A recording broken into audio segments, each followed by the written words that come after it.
You've been lied to your entire life. You were promised that if you worked hard, played by the rules, and stayed kind, the world would reward you. Instead, you were met with betrayal, ignored by the people you sacrificed for, and left exhausted in a cycle of constant, grinding anxiety. They told you Stoicism was about quiet endurance and peace, that it was a philosophy for the good person who accepts their lot in life. They lied because they needed you to stay soft, to stay manageable, and to keep your mouth shut while they took everything you had. But the ancient masters, the emperors and generals who actually controlled the fate of nations, they didn't practice the weak version of Stoicism you've been sold. They practiced a cold, calculated mental architecture designed to make them indestructible. Today, we aren't talking about peace. We are talking about dominance. We are talking about the 10 shadow laws of Stoic power. This isn't just philosophy, it is the manual for surviving the furnace of the real world. Listen closely, because by the time we reach the final law, you will understand exactly why you've been losing and how to finally take back control. Rule 1. The discipline of perception. There is a fatal error in the way you experience reality. When something goes wrong, when you lose the deal, when you are betrayed, when circumstances collapse around you, you do not respond to the event. You respond to your story about the event. Marcus Aurelius wrote in his private journals, "You have power over your mind, not outside events. Realize this, and you will find strength." But he was not speaking softly. He was issuing a command. The untrained mind takes every external event and immediately assigns it catastrophic meaning. You did not just lose a client, you are a failure. You did not just face rejection, you are fundamentally unlovable. You did not just make a mistake, your entire future is compromised. This is not emotion, this is cognitive surrender. And the moment you surrender your perception to circumstance, you have handed the keys of your inner fortress to whoever or whatever caused the disruption. The shadow law of perception is this: the event is never the problem.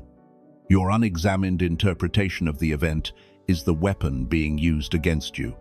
Train yourself to pause between stimulus and response. In that pause lives your entire power. The person who controls the interpretation controls the outcome. When you are fired, the weak mind sees an ending. The disciplined mind sees intelligence gathering. Why did this happen? What skill gap does this expose? What door does this force me to finally walk through? Stop reacting to your life as if you are watching it happen to someone else. You are the narrator. You choose the meaning, and the meaning you choose will determine every action you take from this moment forward. Rule 2. The weaponization of suffering. You have been running from discomfort your entire life. You have been avoiding the hard conversation, the difficult training, the financial sacrifice, the lonely discipline of building something meaningful. And every single time you ran, you told yourself it was wisdom, it was strategy, you were waiting for the right moment. Epictetus was born a slave. He was owned. His body was literally the property of another man, and yet he became one of the most psychologically powerful human beings who ever lived. His method was not optimism. It was the deliberate, systematic exposure to hardship as a training mechanism. He practiced what the Stoics called voluntary discomfort, intentionally choosing difficulty, cold, hunger, embarrassment, and deprivation, not because he enjoyed suffering, but because he understood a terrifying truth. The man who is afraid of nothing uncomfortable cannot be controlled. The shadow law of suffering is this: pain you choose is power. Pain you avoid becomes your prison. Every experience you are currently running, from the difficult relationship you need to end, the business you are afraid to launch, the physical transformation you keep postponing, every single one of those avoided difficulties is building a wall around your potential. The avoidance feels like safety. It is actually a cage. Begin choosing your suffering. Wake up early when your body screams for sleep. Have the conversation you have been rehearsing for months. Take the cold shower. Make the call. Do the uncomfortable thing first, before your rational mind has time to negotiate your retreat. You do not get strong by staying comfortable. You get strong by voluntarily entering discomfort until discomfort no longer has a vote in your decisions. Rule 3. The annihilation of approval.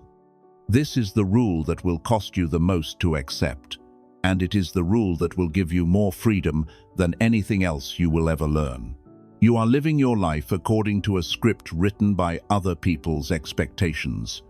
Every career decision shaped by what your family will think. Every public statement filtered through what your audience will approve.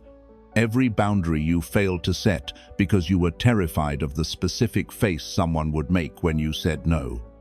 Epictetus laid this bare with surgical precision. If you want to improve, be content to be thought foolish and stupid. The need for approval is not a personality trait. It is a psychological leash. And whoever holds the leash, your employer, your partner, your social circle, the anonymous audience on the internet, that entity controls you completely. They do not even need to pull the leash. The fear that they might is enough to keep you paralyzed. The shadow law of approval is this. The moment you require someone's validation to feel adequate, you have made them your master without their even asking. Think about the last time you did not say something true because you were afraid of the reaction. Think about the last time you stayed in a room, a relationship, or a role that was slowly killing your spirit because leaving would have required someone's disapproval. That disapproval, that momentary discomfort of being misunderstood or criticized has been running your life. The Stoic path requires you to surgically remove this dependency, not through arrogance, not through indifference to all human connection, but through the radical understanding that your value is a fixed internal quantity that does not fluctuate based on who is clapping and who is not. The day you genuinely stop needing the applause, the critics lose all their ammunition. They still speak, but the words land on stone. Rule 4. The strategy of memento mori. Most people spend their entire lives in a sustained, low-grade panic about death that they never directly confront. Instead, it leaks sideways into procrastination, into the desperate accumulation of approval and possessions, into the fear of taking risks that might end in visible failure. The Stoics looked death in the face, not morbidly, strategically. Marcus Aurelius obsessively reminded himself of mortality, his own and everyone around him. He wrote, "Think of yourself as dead. You have lived your life. Now take what's left and live it properly." This is not a philosophy of despair. This is the sharpest productivity tool ever devised by a human mind. The shadow law of mortality is this. The man who forgets he is dying will waste every available hour. The man who remembers will waste none. You are hemorrhaging time right now. Every day spent maintaining a version of yourself that you do not believe in. Every year spent in a career that slowly drains your identity.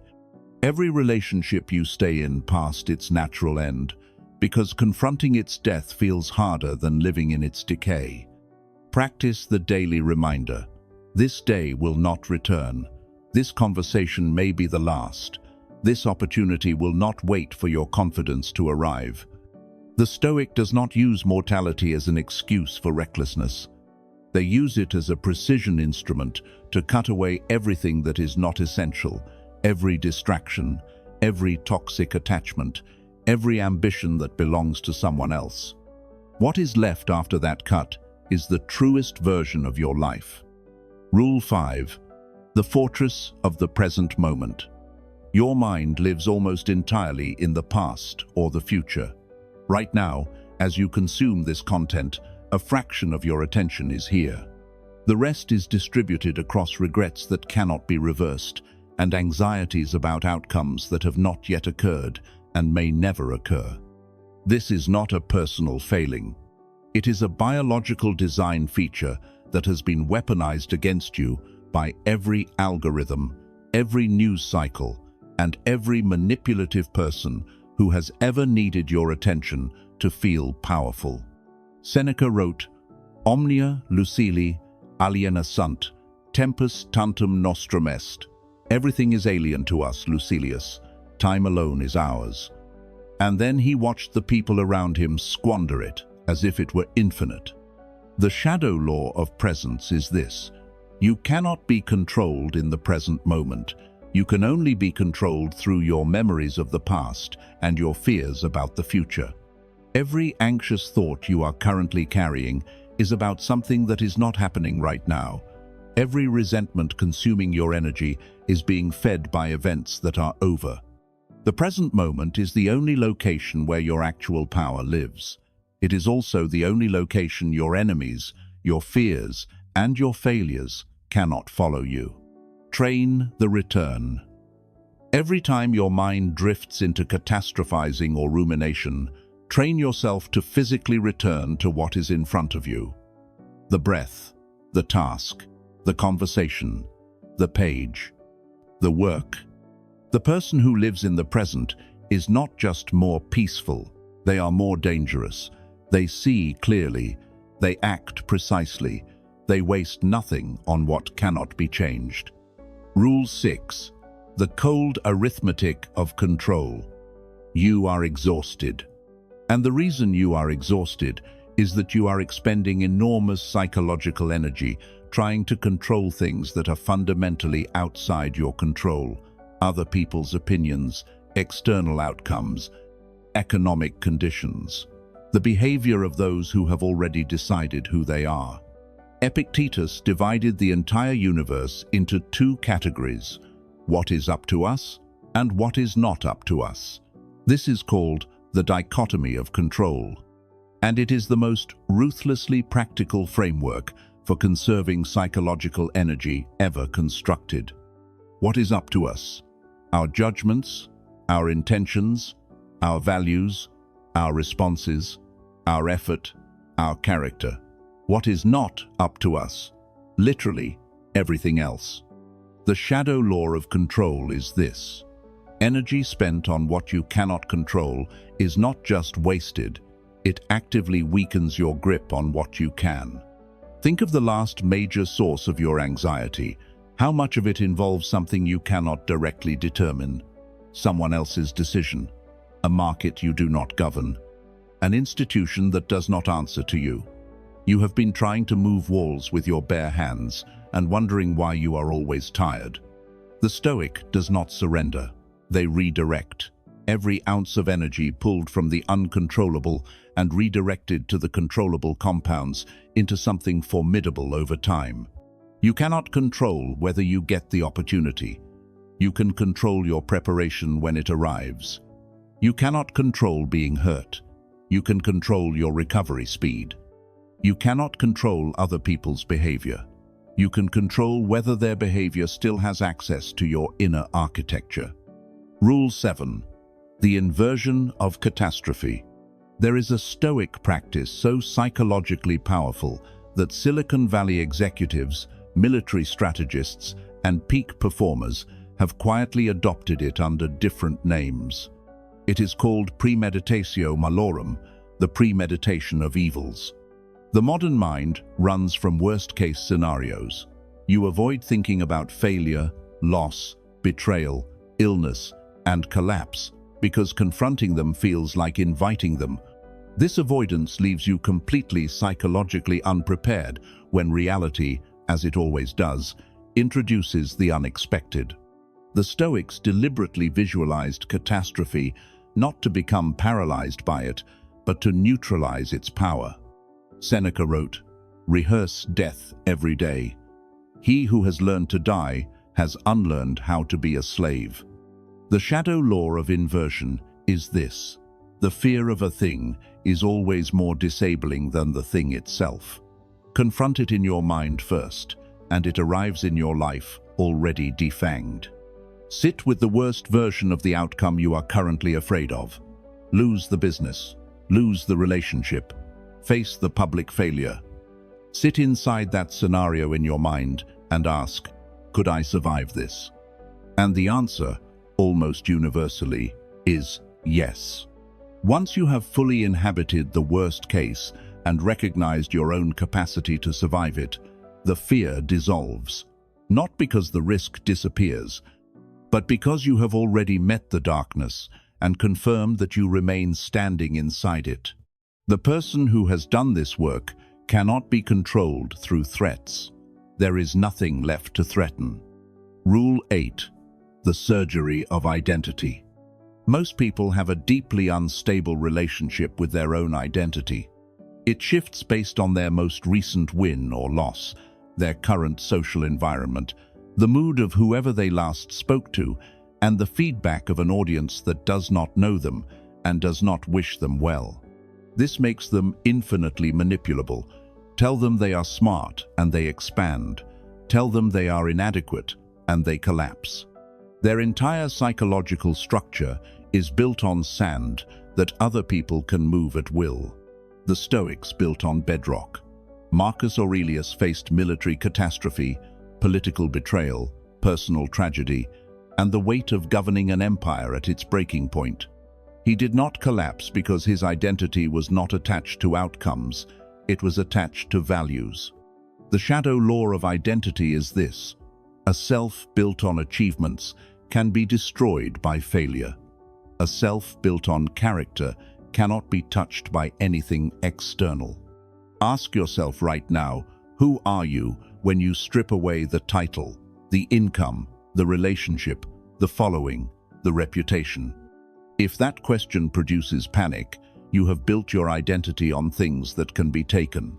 The Stoic practice is to define yourself entirely by qualities that are under your control, your commitment to honesty, your discipline, your capacity for courage, your willingness to face what is difficult. These cannot be taken by a bad quarter, a lost relationship, or a public embarrassment.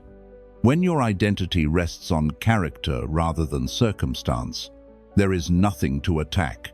You can be hit, you will not fall. Rule 9. The ruthless curation of your environment. Stoicism is not practiced in isolation. It is practiced inside a social environment, and that environment is either accelerating your evolution or slowly poisoning it. Epictetus was direct. Tell me who you spend your time with, and I'll tell you who you are becoming. Not who you will become, who you are becoming, right now, continuously. Without your conscious awareness, human beings are neurologically designed to mirror the emotional and cognitive states of those around them. Pessimism is not just uncomfortable to be around, it is contagious at the cellular level. The chronic complainer does not just irritate you, they are slowly installing their operating system into your expectations about what is possible. The shadow law of environment is this: you do not have the psychological strength to be consistently better than the average of the people you surround yourself with. Neither does anyone else. This is not about becoming cold or abandoning people who struggle. This is about recognizing that proximity is influence and treating your social circle with the same strategic intelligence you would apply to any other critical resource. The person who constantly pulls the conversation toward complaint, limitation, gossip, and victimhood is not neutral company. They are gravitational drag. And if you remain in orbit around them long enough, you will slow to their velocity. Cure it with precision. The Stoic does not announce these decisions. They do not deliver speeches about outgrowing people. They simply become gradually less available, more selective with their attention, and more deliberate about whose voice they allow to occupy their interior landscape. Rule 10. The sovereignty of the indifferent mind. This is the final law, and it is the threshold that separates the person who studies Stoicism from the person who has actually become it. You can master every previous rule. You can discipline your perception.